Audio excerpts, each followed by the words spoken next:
সালামু আলাইকুম। Hello viewers, আপনারা দেখছেন আমি বর্তমানে আছি এফপিসি মার্কেটের হ্যালো বেবিতে।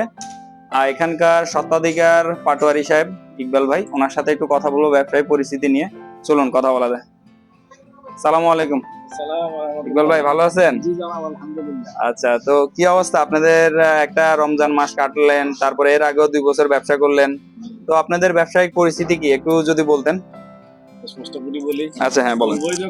স্পষ্ট করে হ্যাঁ, বলি। বলেন। আলহামদুলিল্লাহ, এফটিসি মার্কেটে আমরা ভালোই সাড়া পাইতেছি। মানুষের আসলে অর্থনৈতিক অবস্থা তো আমরাই বুঝতেছি। আমরা যারা ব্যবসায়ী আছে, আমরা বেচা বিক্রি করতেছি, কিন্তু ইনভেস্টের সাথে বেচার ধারাবাহিকতা বা ভাঁজ কোনো অংশে মিলতেছে না। প্রথমত, মানুষ অর্থনৈতিক আসলেই ক্রাইসিসে আছে।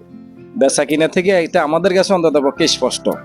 একটা মাল আমাদের কিনা 1750, আমরা হয়তো চাইতেছি 2500-2600।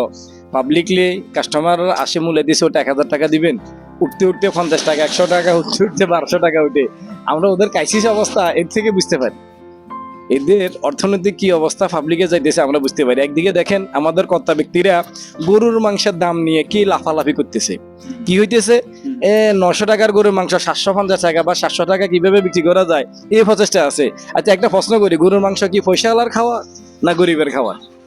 বর্তমানে পয়সাওয়ালার খাবার। পয়সাওয়ালার খাওয়া। তার মানে ঘুরাই ফিরে ওই যে পয়সাওয়ালার খাবার লই আমরা টেনশনে আছি। মুরগির অবস্থা আজকে সন্ধ্যাবেলা দেখলাম মুরগি 260 টাকা কেজি। আচ্ছা, মুরগি কি গরিবে খায় না পয়সাওয়ালা? গরিবের খাওয়া, তবে এখন আর মধ্যবিত্ত। গরিব খাইতে পারবে না। ওইটার দাম কিন্তু কোন জায়গায় গেছে? 160 টাকার মুরগি 250 টাকা, 260 টাকা হারে গেছে। ওইটা হলে কারো মাথা ব্যথা নাই। তার মানে গরিব মরক, গরিব মরছে, গরিব মরবে। আমাদের পরিস্থিতি এটা। আমাদের কর্তা ব্যক্তিরা আসলে গরিবের ছিল কোনো চিন্তা নাই। গরিবের যত চিন্তা, যত তুফান আমাদের মতো দোকানদারের উপর আসি পড়ে।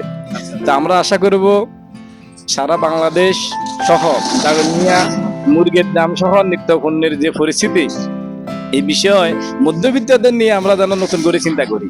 সবাই তো পয়সাওয়ালা নিয়ে থাকলে হবে না। এমনিতেই বাংলাদেশের অর্থনৈতিক অবস্থা এক পক্ষীয় হয়ে গেছে। কিছু মানুষের কাছে কোটি কোটি টাকা হয়ে গেছে, বেশিরভাগ মানুষ তাদের মূলধন ভেঙে ভেঙে খেতেছে।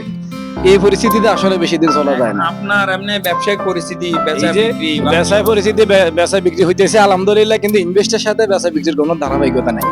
যতটুকু দরকার ততটুকু হতেছে না, এটাই। তো আপনারা দেখলেন আমি ইকবাল ভাইয়ের আপনার নিলাম। ওনার আফসোস অনেক বেশি যে ওনার যে পুঁজি বা ওনার যে ইনভেস্ট, ওটার সাথে ওনার বেচার যে সামঞ্জস্যতা ওটা নাই। তো এই ক্ষেত্রে সামঞ্জস্যটা না থাকলে ব্যবসায়ী অনেক বিপাকে থাকে। তো ইনশাল্লাহ দেখা হবে আরো কোনো একদিন আবার কোথাও কোনো ব্যবসায়ীর সাথে। আসসালামু আলাইকুম।